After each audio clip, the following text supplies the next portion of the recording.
é neste sentido que coloquei a pergunta. Portanto, só para concluir a questão, quase o professor há pouco falou do PC, quase que podemos fazer um reset ao nosso PC e alterar as nossas definições para sermos a pessoa que nós quisermos ser, sermos plenos, sermos felizes, sermos capazes do que quisermos.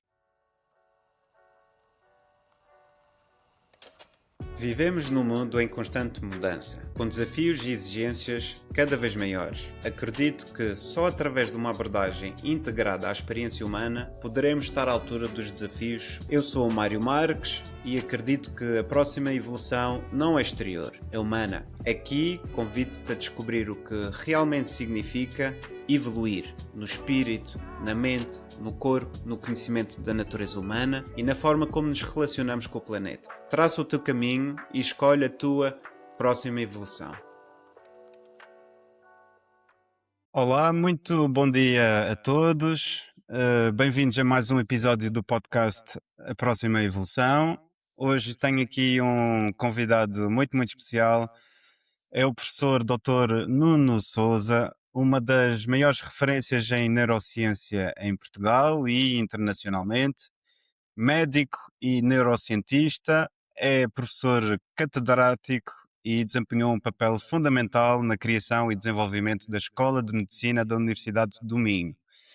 É uma das mais prestigiosas do país. Atualmente lidera importantes instituições científicas e clínicas, incluindo a Agência para a Investigação Clínica e Inovação Biomédica e o Centro Clínico Académico de Braga. A sua investigação pioneira foca-se sobretudo nas correlações entre stress, plasticidade cerebral e distúrbios neuropsiquiátricos, com impacto direto na compreensão do envelhecimento, do comportamento e da saúde mental.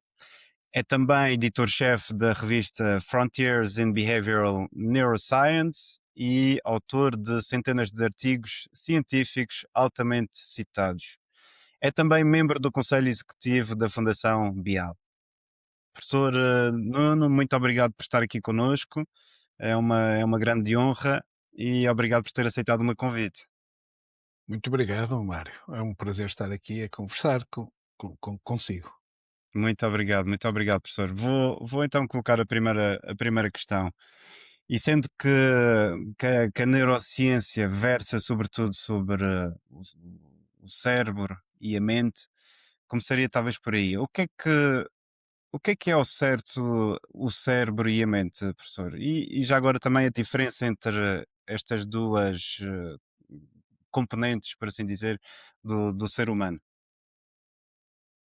Obrigado pela pergunta, Mário. Eu diria que o cérebro é uma estrutura biológica eh, eh, que composta por bilhões de células, os neurónios e ainda em maior número as células gliais, e que serve para processar aquilo que os estímulos externos e internos que nos rodeiam. Enquanto que a mente, nós podemos dizer que é uma experiência subjetiva, é uma experiência abstrata, que é composta pelos nossos pensamentos, pelas nossas emoções e, e, e, e, e até pela forma consciente que nós temos de nós próprios. E esta experiência emerge da atividade cerebral e, portanto, carece da tal estrutura biológica de que estamos a falar e que constitui o cérebro, o sistema nervoso central. Certo. Então, o cérebro é a componente mais, é a componente física, é o órgão biológico, e depois a mente é a parte metafísica, é, é a componente subjetiva, como o professor disse, daqui desta relação cérebro e mente. É isso? Se quiseres falar numa linguagem mais da informática, o cérebro seria o hardware, a mente poderia ser o software. O que importa é que se entenda o seguinte: a mente trabalha através dos circuitos cerebrais.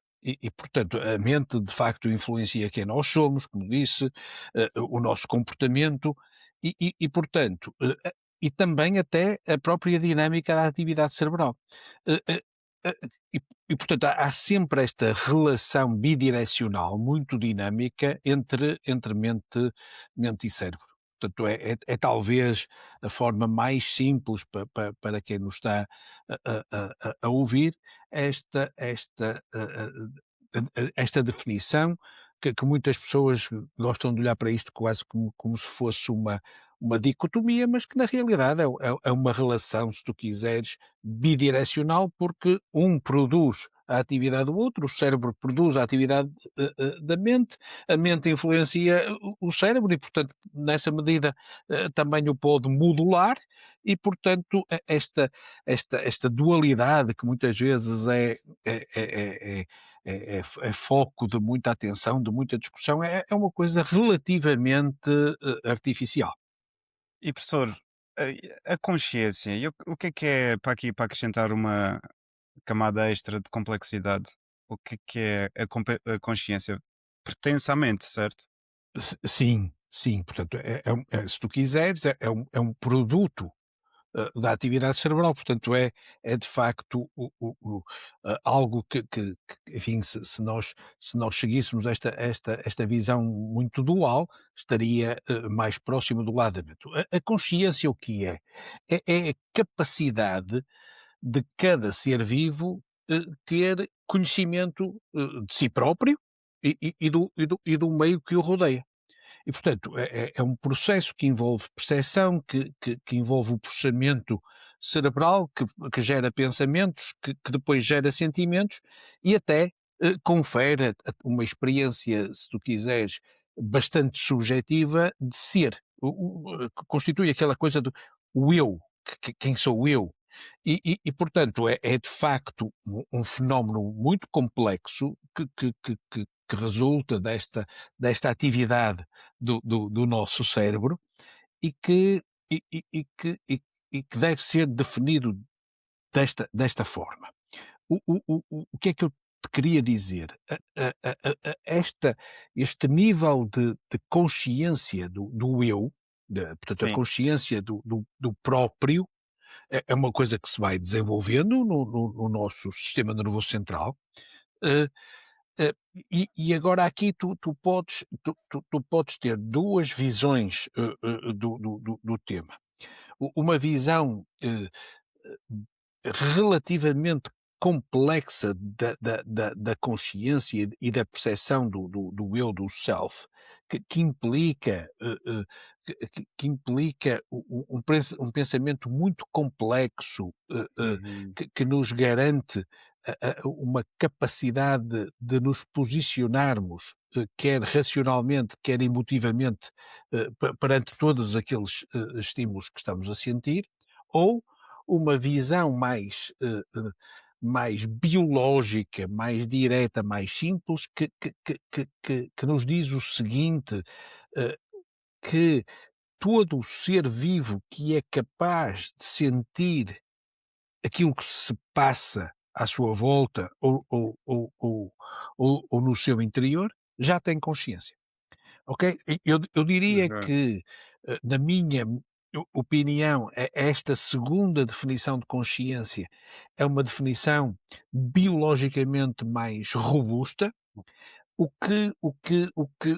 que é diferente da primeira é que a primeira implica a capacidade, desse ser vivo de expressar consciência. Ou seja, o que eu quero dizer com isto é que um ser vivo que seja capaz de sentir e de se adaptar, eh, criando as respostas corretas às variações de temperatura, tem consciência. Tem consciência da temperatura. Provavelmente só a espécie humana é que desenvolveu esta extraordinária capacidade de expressar este sentimento de consciência de uma forma tão plena portanto, de definir um conceito tão abstrato, tão subjetivo como o eu. E isso é muitíssimo interessante, porque é muito curioso que para muitos processos cognitivos, eh eh eles só começam a aparecer no neurodesenvolvimento depois da criança conseguir identificar o self. Só depois de ela conseguir, entender que existe, que é o eu, é que de facto está preparada para um conjunto de processamentos cognitivos que lhe garantem que depois, consegue obviamente cumprir as restantes etapas do seu neurodesenvolvimento. Então a consciência é algo que se vai desenvolvendo ao longo da vida? Ah, com certeza. Com certeza nesta segunda forma Uhum, que eu acabei de expressar, da capacidade que nós temos de entendermos que somos conscientes, ok? certo. Que é diferente da capacidade que aquela criança tem desde que existe, de se adaptar, por exemplo, a variações do meio exterior. E não tem que ser uma criança, pode ser um ser vivo, pode ser um animal, ok? Certo, certo. Repara, de facto, eu tenho um cachorro e o cachorro tem capacidade de adaptação a vários estímulos, mas não consegue expressar a sua consciência. Ok? Ou por outra, expressa através dos seus comportamentos, mas não dá aquele salto quântico que é, eu tenho a noção do meu self, eu consigo falar sobre mim próprio, eu consigo distinguir-me a mim dos outros e perceber o meu papel, nesta trama social tão complexa. E a propósito, professor, existe também vários estados de consciência, ou seja, os estados mais ampliados ou estados mais afunilados de consciência, e eu coloco esta questão porque eu sei que o professor também participou no documentário da Bial, Para Além da Mente, e falam muito sobre isso. Ahm, e também eu sei que há certas práticas, por exemplo, a meditação, eh, psicadélicos, conjunto de ferramentas e de instrumentos que podem também fomentar estes estados de consciência mais aprofundados, mais apurados, por assim dizer. Muito bem. Então, regressando a estas, definições de que estávamos a falar, Sim, os estados de consciência são então, estas variações que tu estás a introduzir a tua pergunta dos níveis de percepção, dos níveis de alerta para a realidade externa e interna. E elas podem, variar, de uma forma fisiológica, desde um estado de vigília absolutamente normal, ok? Em que temos os nossos sistemas de alerta a funcionar em pleno, em que temos uma boa noção de percepção sensorial e da nossa capacidade de responder ao ambiente, ok? Até estados alterados. Portanto, até níveis alterados, que podem certo. ser no sentido de estarem alterados no sentido de aumentar o estado de consciência ou de diminuir o estado de consciência, ok? E tipicamente estas variações são transitórias, ok? Pronto. Tens razão, portanto, estes graus de consciência podem variar desde o coma, em que há uma inconsciência, se tu quiseres, há uma ausência total de consciência e de resposta, até estados em que nós temos até quase que sobreconsciência. E esses, enfim, para também regressar à nota que tu deixaste, podem de facto ser induzidos. E podem ser induzidos quer por fármacos, quer por técnicas, entre as quais está, obviamente, a meditação, a hipnose. Portanto, são formas que tu tens de induzir estados alterados de consciência, em ambos os sentidos, assumindo aqui que de facto existem diferentes, é absolutamente estabelecido que existem diferentes níveis de consciência e nós podemos usar isso, quer do ponto de vista se tu quiseres, de uma regulação mental, ok?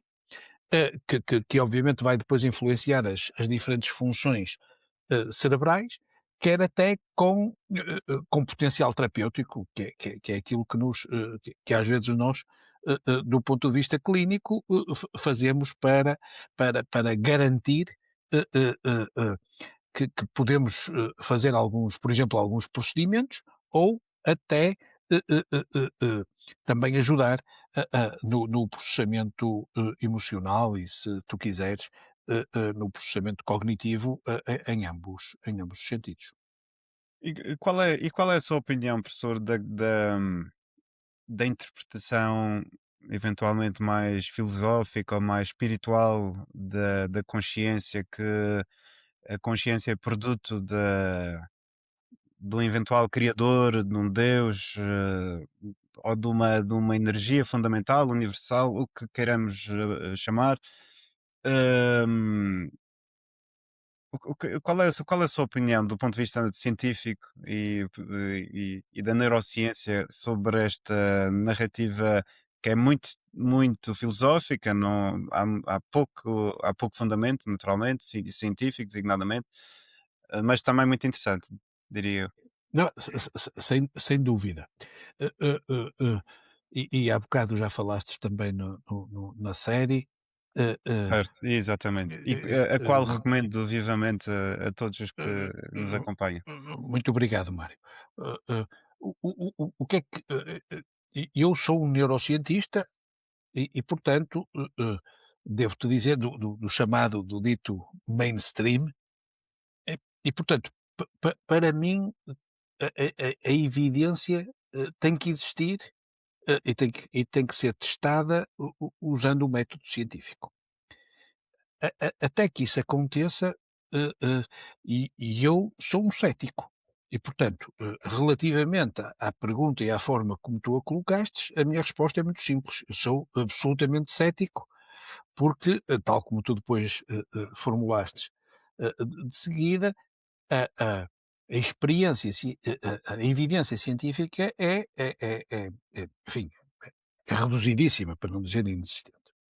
Isso não quer dizer, e é por isso que é importante não haver dogmas na ciência. A ciência é um espaço de liberdade e de criatividade e, por isso, não dogmático, que se faça ciência de grande qualidade à volta disso. Não é ciência de vão de escada, que só estimula o charlatanismo. Não, não é nada disso. É, é, é, é, é, é produção de ciência de qualidade que depois formula uma hipótese, utiliza uma abordagem experimental, eh, obviamente baseada em métodos científicos corretos e sólidos, e obtém resultados. E perante esses resultados há uma interpretação dos mesmos. Pronto. E, portanto, é este o meu posicionamento perante, enfim, perante a vida e também perante o tema concreto sobre o qual me questionaste. Muito obrigado, professor. Vou aqui passar para outra questão que suscita-me a mim pessoalmente muita curiosidade. Então, o que é que nós, em relação já aqui a estas três áreas que nós falámos, o cérebro, a mente, a consciência, hum, que fatores é que influenciam o nosso cérebro, a nossa mente, a nossa consciência? É resultado do quê? É da nossa cultura, da nossa educação? As nossas crenças? Ou é, na verdade, aquilo que nós queremos que seja? São seguramente todos esses fatores e muitos mais, ok? Vamos começar por 2 ou 3. Sim, A cultura ou a educação. É evidente que a nossa experiência prévia, o nosso conhecimento prévio, reposiciona-nos perante o conhecimento que nos permite alcançar e olhar para as coisas de uma forma distinta. E, Uhum. portanto, representa de uma forma evidente a capacidade de modular a tal atividade cerebral que te tinha descrito.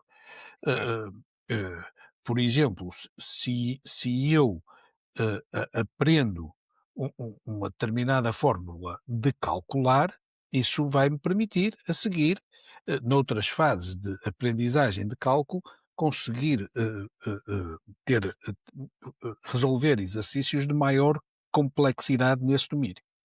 E isso depois até pode ser transposto para outras atividades não necessariamente ligadas ao cálculo. Portanto, o cérebro Certo. também tem essa capacidade de transferir, em alguma medida, estas aprendizagens, se tu quiseres. Depois há o tal conceito que tu estavas a dizer de cultura. A cultura é um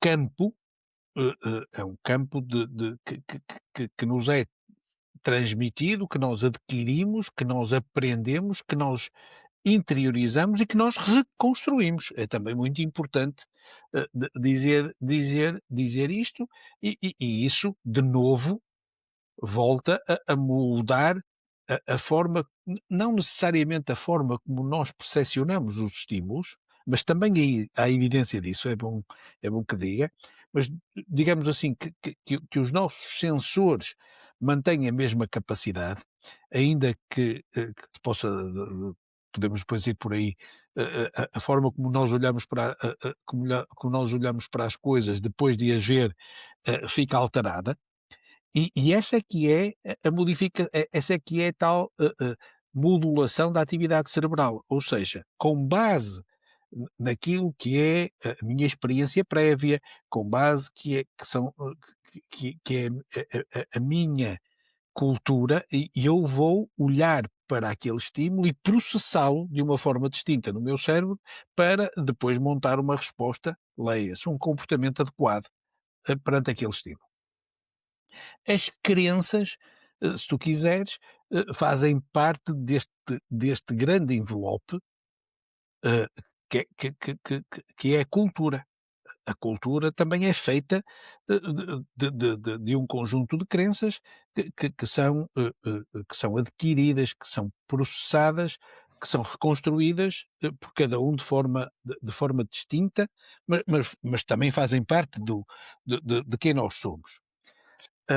Portanto, este é a primeira dimensão, que eu queria abordar sobre o funcionamento cerebral, e isto permite-nos, de uma forma muito marcada, como tu disse, durante as primeiras fases da vida, até termos maturidade cerebral, que é algo que aparece no final da adolescência, em que depois esta capacidade de esponja do cérebro começa a diminuir, mas entretanto, em princípio, o nível de informação, o nível de experiência que nós temos permite-nos, obviamente, montar respostas que são, em larga medida, adequadas ao contexto em que vivemos. E estes são os fatores que mais influenciam a nossa atividade cerebral. Para além destes, que eu diria que são fisiológicos, existem depois outros, eh, eh, que podem, de facto, como estávamos há bocado a falar também em relação aos níveis de consciência, que podem Uhum. influenciar o E como funcionamento cerebral, como por exemplo, vamos lá, como por exemplo fármacos, que nos hum, permitem eh, eh, eh, aumentar a nossa capacidade de atenção, alterar o nosso estado de humor também no sentido positivo, que podem ser até estimulantes da atividade cerebral, ok? Como podemos ter outros que fazem o oposto, ou ter patologia que, que, que, que, que condiciona a nossa atividade cerebral.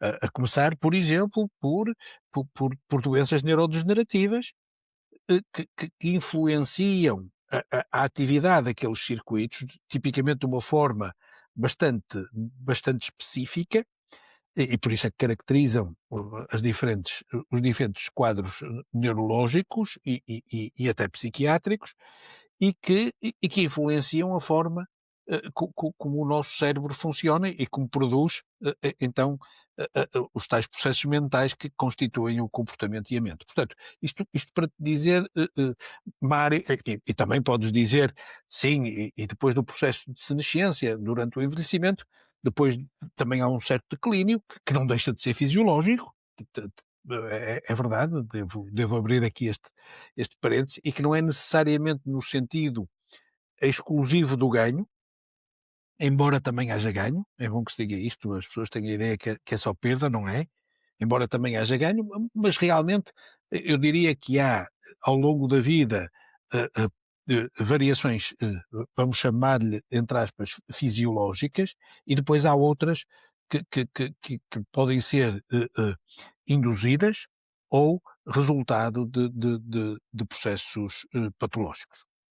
E acho que, enfim, de uma forma relativamente sintética, falamos de um tema que nos demoraria seguramente dias a conversar para abordarmos as diferentes nuances que, que, que, que- que existem na forma como o cérebro funciona. Então, professor, uma questão relacionada com isto que nós estamos a fazer, que estamos a falar. Eh, eu, por exemplo, Mário, nascido em Portugal, com a cultura portuguesa, vou crescer a falar a língua portuguesa, vou eventualmente vou escolher ou vão-me atribuir uma religião, um clube, um partido. eh, dentro deste espaço português. E eu senti eu tenho um pouco essa experiência. Depois chega uma dada altura da minha vida, com estudo, com experiência, com viagem, com crescimento pessoal e, hum, e autoconhecimento também, e depois chego à conclusão que todas estas questões que nós quase que damos por adquirido, este pensamento que também é muito influenciado pelo nosso contexto mais íntimo, família, amigos e por aí fora, hum, a pessoa quase que tende a cair nesta espécie de armadilha, pensando que somos isso e que isso nos define. Mas depois, como estava a dizer, com o tempo, com a maturidade, apercebi-me que quase eu pouco, o professor há pouco estava a falar na semelhança com o PC, e o nosso cérebro e mente tem essa possibilidade. Nós quase que conseguimos recriar a nossa cultura, por assim dizer. Podemos ter novas crenças mais fortalecedoras ou menos também. Podemos ter novos valores que nos orientem de forma mais nobre. Podemos eh, Mais ou ter menos.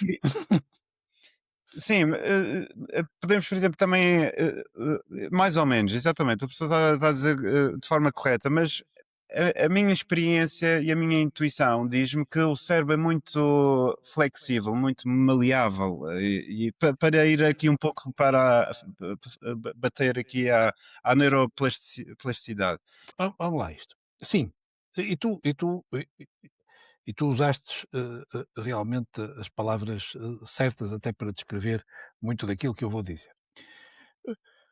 Repara, durante o neurodesenvolvimento, tu és exposto a uma realidade própria. Primeiro muito relativamente limitada, depois vai-se abrindo e, e aí tu aprendes a falar, e portanto já tens aí uma indução cultural que é a língua, porque os teus pais, os teus avós, os teus irmãos, enfim, os teus primos, aquelas pessoas mais próximas falam de acordo com aquele código que tu aprendes.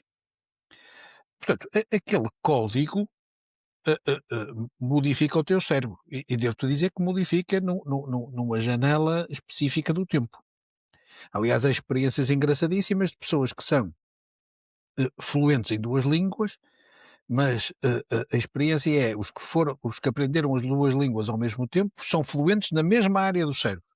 Os que aprenderam a segunda língua um pouco mais tarde é numa área adjacente. Isto para te mostrar Oh, que o cérebro arruma muito bem as coisas, a tal questão da plasticidade. E eles eram fluentes em ambos. desculpe só interromper. O que é que quer dizer com modifica?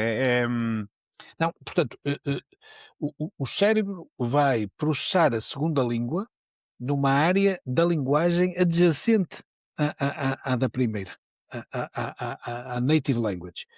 Sim, O que isto quer, e atenção que estou a falar de pessoas que eram fluentes em ambas, não havia distinção de fluência. Mas isto mostra-te que o tempo é também um determinante aqui. Portanto, tu aprendeste a falar português porque foste exposto a este código pelas pessoas mais próximas durante a fase em que tu aprendeste a falar.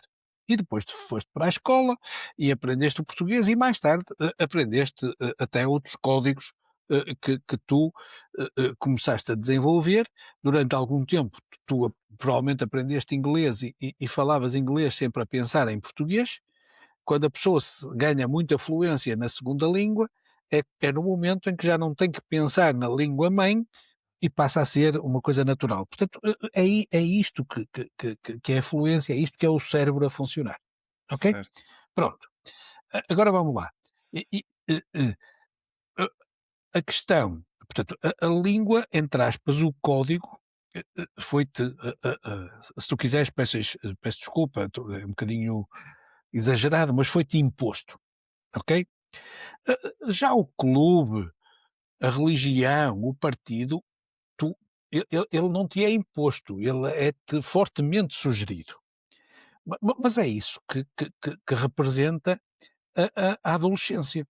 É quando nós, perante as influências mais próximas e menos próximas, construímos, perdão, construímos a nossa identidade. Repara, Certo. os teus pais podiam ser do clube A, B ou C, e tu, por uma razão qualquer que só tu há de reconhecer, podes optar pela solução de eu também quero ser deste clube, ou mais tarde, tipicamente, decidir não é este, não é este o meu clube, não é esta a minha religião, não é esta a minha ideologia política. Porque política, as pessoas confundem. Política é polis, é isto que nós estamos aqui os dois a fazer. Não é esta a minha ideologia política. Pronto. E isso tipicamente ocorre numa fase posterior, numa fase típica da adolescência em que há a autodeterminação daquilo que nós somos. Ok? Com algumas coisas com um componente mais emocional e outras com um componente mais racional. Por exemplo, enfim, na cultura portuguesa, o clube de futebol é uma coisa totalmente emocional. E por isso é que fica para o resto da vida.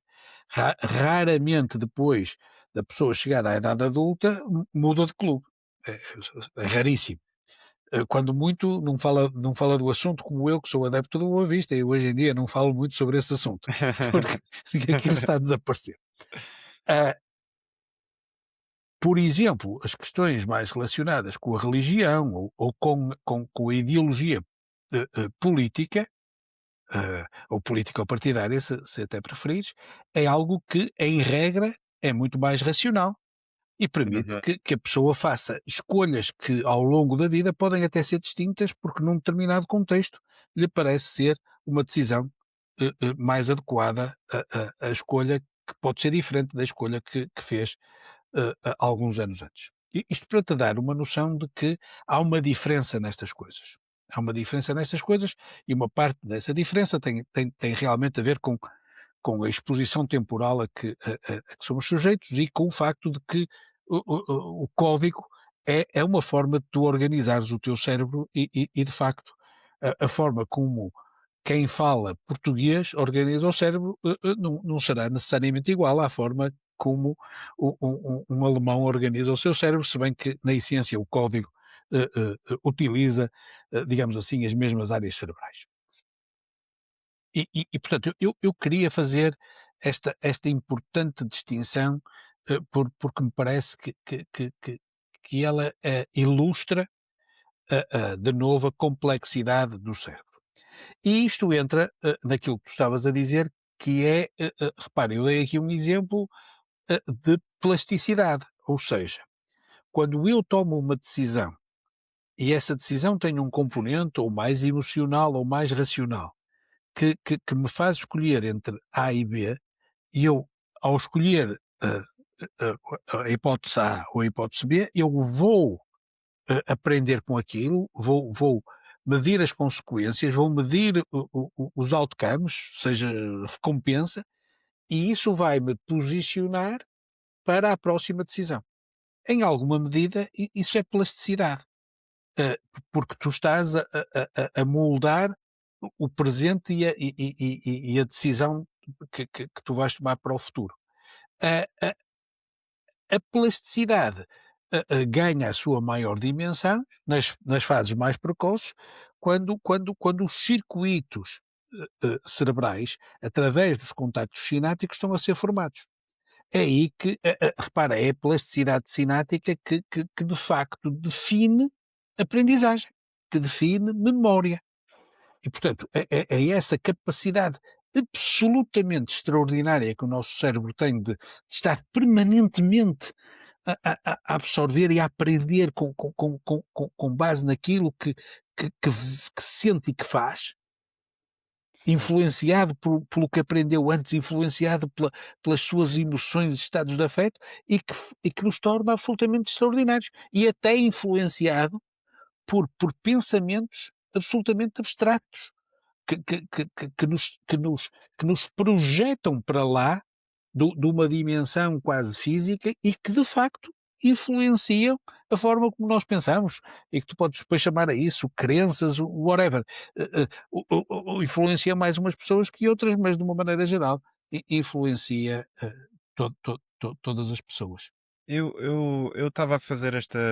Eu coloquei esta questão por um motivo muito específico. É o seguinte, porque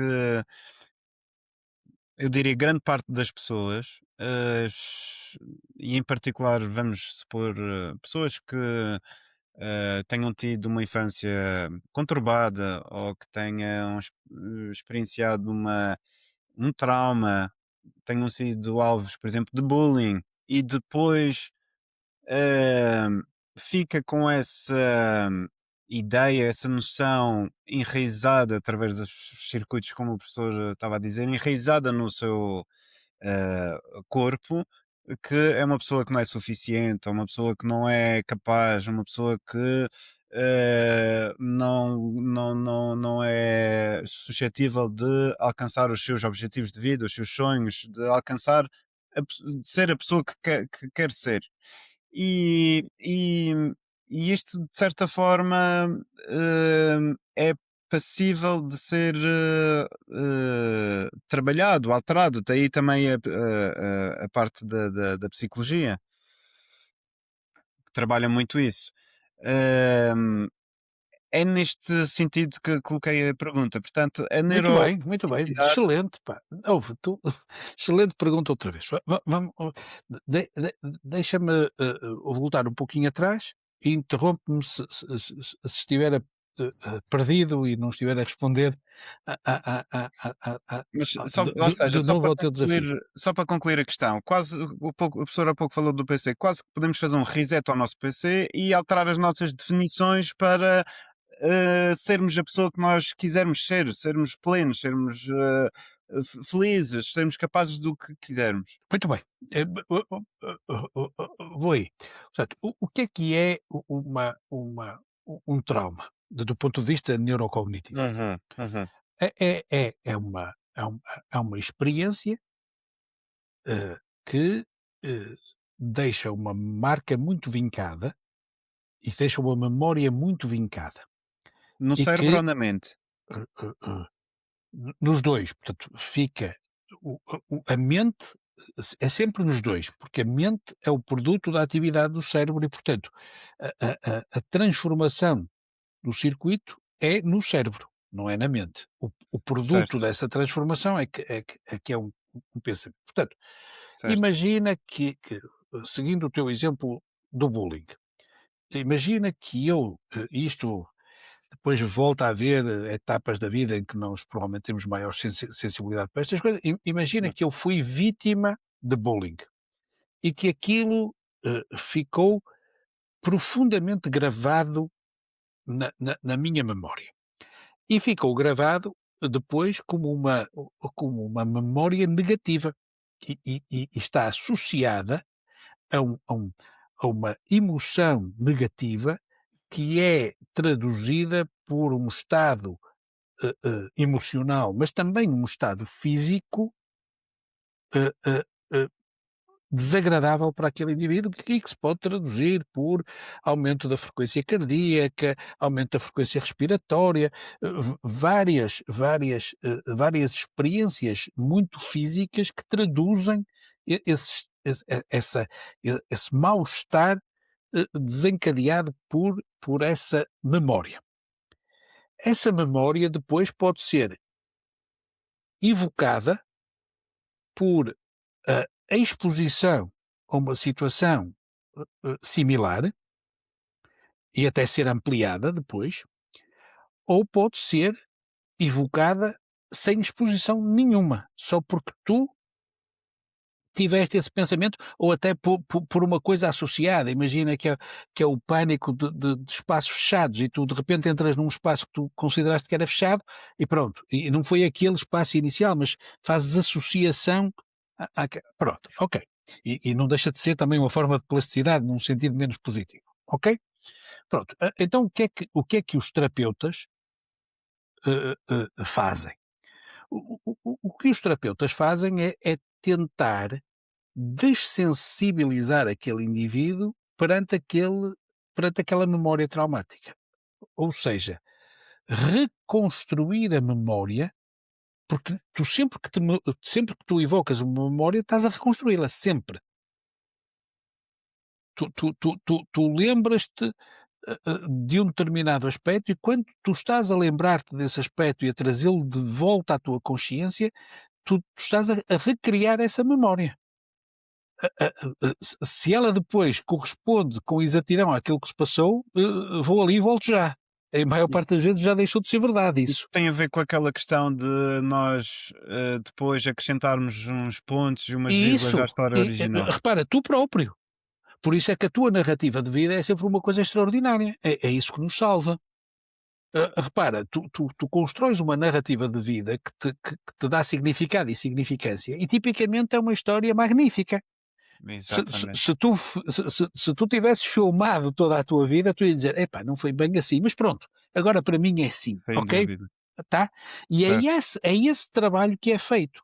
Ou seja, perante de novo esses estímulos reais ou virtuais do próprio pensamento, é tentar mostrar àquele indivíduo que aquela situação é uma situação sobre a qual ele pode ter controlo emocional e racional. Chama-se isso, enfim, mecanismos de regulação emocional e cognitiva Ok, que fazem com que a pessoa ganhe consciência, ok, isto aconteceu-me, mas foi num determinado contexto e, portanto, eu agora tenho mecanismos para responder a isto e sou capaz de parcialmente ultrapassar. E de cada vez dás mais um passo. Às vezes andas para trás e depois voltas ao ponto inicial e andas mais para a frente. E de exatamente, repente tu criastes mecanismos que perante estímulos muito parecidos ou perante memórias muito parecidas já não despertam em ti aquela situação, aquele mal-estar, porque tu já consegues ter controlo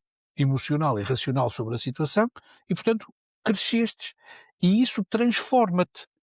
Porque tu fazendo isso tipicamente para uma determinada situação, és, em muitos casos, és capaz de transferir para outro tipo de situações e como tu disseste e muito bem, Mário, tu ganhas um- uma capacidade de resiliência, para usar a palavra da moda, eh, eh, eh, extraordinária. Porque tu dizes sim, assim: "Epá, eu já passei por isto e sei como é que eu consigo ultrapassar esta circunstância", e depois de ultrapassares, tu até ganhas uma alavanca para tu dizeres: "Ok, estou preparado para outras coisas, vamos exatamente. embora". Tornando-nos mais fortes. Torna-nos mais fortes, precisamente. Torna-nos mais confiantes. E isso é um dos critérios fundamentais para tu, dares esse salto no processamento mental. Faz perfeito sentido aquilo que o professor estava a dizer. E isto tudo, Mário, como, voltando ao desafio anterior, Sim, isto tudo depende de neuroplasticidade.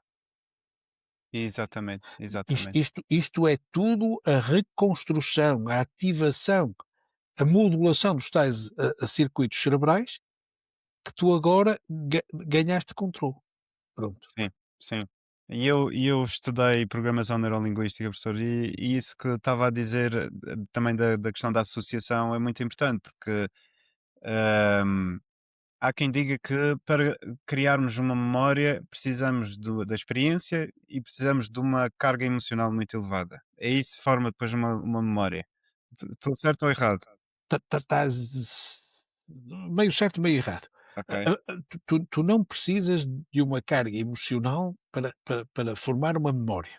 Hum, Se tu tiveres uma carga emocional, a memória, fica mais forte, se tu quiseres. Ou seja, ok. se tu consegues ativar, outras áreas, adjacentes às áreas que processam a memória no cérebro e, estimular esses circuitos neuronais e, de facto, ela fica mais forte. E depois até ganha uma coisa com piada, sei lá, vou-te dar um exemplo. Dar uma rosa a uma pessoa amada. Tu Sim. depois consegues lembrar-te da memória quando vês uma rosa ou quando vês a pessoa amada, ou quando vês Hum, percebes? Depois tu fazes associações muito interessantes e, portanto, exatamente. há muita forma de criar cola naquela memória para ela Exatamente. ficar verdadeiramente forte. E Claro que depois volta à minha. A rosa pode não ser aquela, estás a ver? sem Enfim, e tu dúvida, sem reconstróis dúvida, aquilo na sem tua dúvida. cabeça. E, por exemplo, na programação neurolinguística há uma técnica de associação que, de facto, tenta remover esta carga negativa, essa memória negativa. Por exemplo, neste caso do bullying, visualizar a cara dessa pessoa e depois acrescentar-lhe uns cabelos de palhaço, um nariz de palhaço, e depois de repente a pessoa que inicialmente estava ali numa situação de stress e de perturbação, passa para uma situação de risada e de sorriso, e depois, como o professor estava a dizer, começa a encarar isso de uma forma mais leve, mais tranquila, e já não afeta, já não limita essa pessoa na sua vida. Até que chega àquele ponto em que diz: "É só isso?". Exatamente, exatamente, exatamente, Pronto, é isto mesmo, é isto mesmo.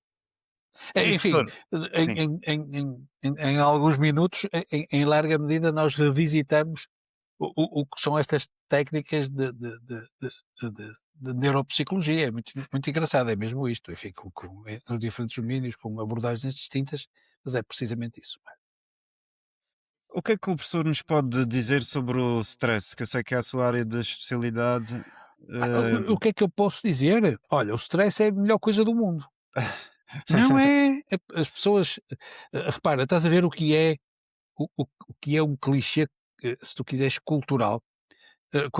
Quando se fala em stress, toda a gente associa stress a uma coisa negativa. Exato. O stress é a melhor coisa do mundo. Sem stress não havia vida à face da Terra, ok? O É o que nos stress, faz sobreviver ao longo destes milhares de anos todos. absolutamente, Mário, absolutamente. O stress é que nos trouxe aqui. O stress é que nos permite aprender. E, portanto, perante um estímulo indutor de stress, tu vais montar uma resposta. E essa resposta pode ser adaptativa, positiva, ou seja, ok, é isto, eu respondo assim e, portanto, estou preparado para a próxima e até estou melhor preparado. Estás a ver? Aprendizagem. Ou, em alguns casos, muito menos frequentes, dá origem a uma resposta, se tu quiseres, mal adaptativa. E essa sim é que tem um efeito nefasto para o bem-estar mental daquele indivíduo. Ok? Portanto, o primeiro chama-se eustress, o segundo chama-se distress, e é isso que tipicamente as pessoas falam. Associam um stress a esta carga negativa. Portanto, a palavra foi desvirtuada, se tu quiseres. Pronto, vamos lá então a este componente negativo do stress, porque sobre o positivo já fomos falando aqui nesta nossa conversa. Ah, no componente negativo, o que é que depois acontece? Esta resposta negativa eh, eh, implica, se for muito continuada, implica uma sobreativação de uma área do sistema nervoso que é o hipotálamo, em particular os neurónios que libertam o CRF para a hipófise, do núcleo paraventricular do hipotálamo, para a hipófise, onde se liberta ou uma hormona ACTH que circula na nossa corrente sanguínea e vai estimular a nossa glândula, o córtex da nossa glândula suprarrenal, a produzir os corticosteroides, que Esse são esse essa hormona que o professor falou é o cortisol e a isso, adrenalina? não, não, o cortisol só, Cortisol, que é um corticosteroide. E ok. o cortisol depois vai ter múltiplas ações pelo corpo e Uhum. também ações dentro do próprio sistema nervoso central que vão modular a atividade do nosso cérebro e o controlo deste eixo que produz eh, eh, eh, o controlo da libertação do cortisol. E, portanto, Certo. perante stress crónico, estes indivíduos vão estar a produzir mais cortisol e a ter os efeitos nefastos dessa exposição continuada a corticosteroides, que depois se ligam a dois tipos de receptores no nosso corpo e também no nosso cérebro, alguns com efeitos menos positivos na tal atividade neuroplástica do nosso cérebro e no extremo até provocando dano nos neurónios e nas células gliais que levam a alterações que podem ser difíceis de reverter. A outra via é uma via muito mais rápida, a via das catecolaminas. E essa é uma resposta controlada pelo sistema nervoso autónomo e é uma resposta que é a primeira onda da resposta. Ou seja, perante um estímulo indutor de stress, a primeira onda da resposta é o aumento das catecolaminas, da adrenalina, noradrenalina, e, e só mais tarde é que vem a resposta do cortisol. Portanto, esta resposta da sobreativação do sistema nervoso simpático e da sobreativação do eixo hipotálamo hipofisário suprarrenal constitui os marcadores de resposta menos adaptativa ao stress, com todas as consequências que nós conhecemos e que, no caso do sistema nervoso central, portanto, no caso do cérebro e da mente, vão condicionar alterações que podem levar, ou podem ser indutoras, se muito prolongadas e associadas a outros estímulos, podem ser indutoras de patologia neurológica e psiquiátrica. Exatamente. E que depois, por sua vez, esse essa produção de cortisol para o corpo depois manifesta-se, eh, fisicamente sobre sintomas, como aceleração do batimento cardíaco, não é? A ativação da nossa atenção. Sim, em relação à segunda, em relação à primeira é mais o sistema nervoso simpático, Ok, eles estão sempre a ok, trabalhar em conjunto, mas tens razão, tens ok, razão. interessante, certo. Hum, eu estava a colocar essa questão, professor, porque, o que é que nos pode como é que podemos gerir melhor estas, situações de stress, o stress negativo, para tornar-nos mais, capazes de fazermos, ou seja, não nos limitar na nossa vida? A a a a a a grande resposta é absolutamente idêntica à resposta anterior. É nós, em alguma medida, modularmos, reprogramarmos a atividade dos nossos circuitos cerebrais para fazermos uma reapreciação do estímulo e da nossa capacidade de responder ao estímulo. É tal regulação cognitiva e emocional que nos vai transformar esta resposta.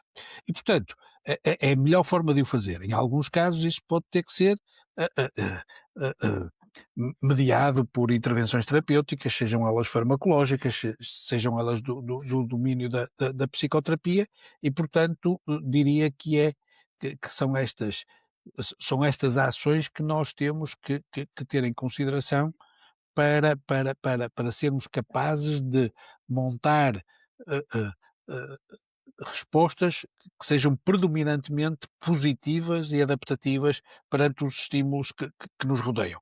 É evidente que isto é fácil dizer e em alguns casos é muito difícil de concretizar, mas é sempre com esta intenção que nós, enquanto clínicos, trabalhamos. E isto também pode ser trabalhado previamente. Repara, uma parte muito importante é nós treinarmos, e eu sei que tu li a tua biografia e fiquei muito impressionado com aquilo que tu fazes. Uma parte importante é nós treinarmos o nosso cérebro e a nossa mente para estarmos preparados para este tipo de desafios. E repara, isso torna-nos, indivíduos mais resistentes, mais resilientes, se tu quiseres, a todos os estímulos a que estamos permanentemente a ser sujeitos e criamos aquilo que enfim, eu agora passo muito tempo no Brasil e eles usam muito esta palavra, este, ressignificado. Ressignificamos, percebes? E Hum. portanto, este pensamento preparatório é também uma forma de nós termos intervenções positivas perante estas adversidades. É porque eu tenho uma teoria, que diz que nós, hã, nós não temos controle da nossa mente, a maior parte de nós, seres humanos, e de certa forma sinto que não somos ensinados, na escola, na universidade, não nos ensinam sobre a mente, sobre o cérebro, sobre a neuroplasticidade, sobre estas questões todas que são fundamentais para nós podermos lidar com as situações de stress, os desafios, os obstáculos na nossa vida e não nos deixarmos ir abaixo com eles e, pelo contrário, tornarmos mais fortes, crescermos em relação em, em- na sequência destas experiências. E de certa forma nós vemos isso em certos eventos da vida e da história da nossa humanidade. Por exemplo, em relação à Covid, a Covid teve um grande impacto na saúde mental das pessoas, os números de problemas mentais dispararam em pouco tempo, as crises económicas, agora também a questão das alterações climáticas e falam agora também na emergência da ecoansiedade eh, e, hum, e virando aqui também um pouco para esta questão das alterações climáticas, eu também sinto que fui um pouco alvo disto, porque há muita narrativa apocalíptica das alterações climáticas Ahm, e os mídia gostam muito disto porque vende muitos títulos de notícia, mas tem uma fatura, isso tem uma consequência, que é impactar a saúde mental das pessoas. E a uma dada altura, não tendo estas ferramentas, estes instrumentos, este conhecimento, autoconhecimento sobre a mente, também senti-me afetado por isso. Ahm, e eu acho que uma parte importante no combate às alterações climáticas, e eu falei-lhe nisso no texto que eu remeti ao professor no convite, é o trabalho interior, o trabalho mental, em relação ao combate às alterações climáticas.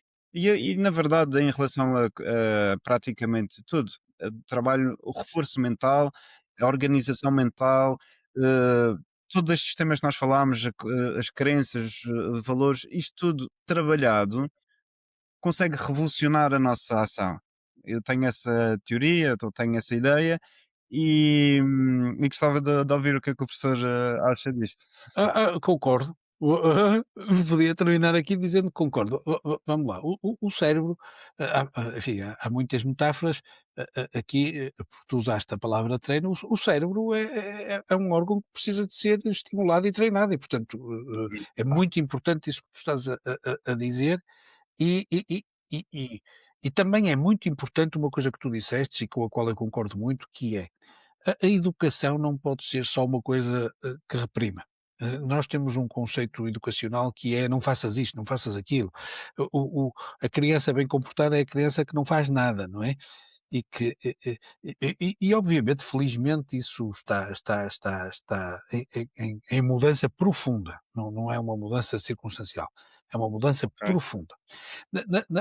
Aqui tu disseste uma coisa com a qual eu concordo muito, que é, não chega só a dizer que não, é preciso explicar o porquê, é preciso Uhum. debater esses assuntos. Repara, isto que nós estivemos aqui a fazer, eu acho que seria interessantíssimo, que os jovens adolescentes tivessem consciência do que se está a passar no cérebro deles à medida que estão a crescer e perceberem, perceberem os mecanismos de percepção, de processamento mental, de recompensa, de consequências, porque tudo isso, tudo isso faz com que a pessoa ganhe aquilo que tu estavas a falar de reforço mental, a tal consciência que tem perante si próprio e perante a vida e, como tu disseste, que se aplica a todas as áreas da convivência humana e obviamente o clima é uma delas. E portanto, não se pode trabalhar em cenários apocalípticos, como tu disseste, primeiro porque senão isso só estimularia a frustração e a desistência, e não provocaria uma reação positiva, que é, e eu tenho um papel, e os muitos eus e o nosso, se tu quiseres, cérebro coletivo, tem um papel que pode ser transformador. Muito obrigado, professor, por esta excelente e elucidativa conversa, professor. E só agora, quando tu disseste muito obrigado, é que eu topei o teu sotaque madeirense. Estava disfarçado. Não, eu tenho esta por acaso, por falar aqui, tem a ver com a nossa conversa. Eu, s- eu até nesse sentido sinto aqui a minha neuroplasticidade, porque eu quando eu falo com continental, tenho menos tendência para utilizar, o meu sotaque sobressai-se menos, o meu sotaque madeirense. Quando É, eu falo aqui com os e, locais, os e, madeirenses, eu falo oh, mais madeirense. e agora que relaxaste, começou-se a notar muito mais. Impecável, impecável. Se calhar também veio à nota agora o meu sotaque portuense. Exatamente, também já tinha notado, mas já tinha notado antes, visualizando algumas das suas entrevistas. Isso mesmo. E professor, para terminar aqui, não costumo terminar desta maneira, mas pergunto ao professor se gostaria de deixar alguma mensagem, alguma ideia aos nossos ouvintes sobre o que Uma quiser, ideia e uma sobre ok, uma aquilo que vamos ideia e falar. uma mensagem. A ideia é, as neurociências já não é um campo de saber, é uma estratégia. Pensem sobre isto. E a mensagem é que sejam felizes, porque a felicidade é um elemento essencial para o bem-estar mental. E portanto, é muito melhor fazermos um esforço para ser feliz, até preventivamente, do que depois tentar, remediar as coisas, Perfeito. mais à frente. E Eu foi tinha um prazer estar aqui durante este tempo a conversar contigo, Mário. muito Muito obrigado, obrigado. professor Nuno, mais uma vez. E a todos os que nos acompanham, muito obrigado por estarem desse lado e por acompanharem este podcast que espero que acrescente valor às vossas vidas. Obrigado. Obrigado por teres estado desse lado e por fazeres parte desta jornada. Se este episódio te inspirou, partilha-o e continua a tua jornada de evolução. Lembra-te, A decisão de evoluir é tua. Traça o teu caminho e escolhe a tua próxima evolução. Até ao próximo episódio.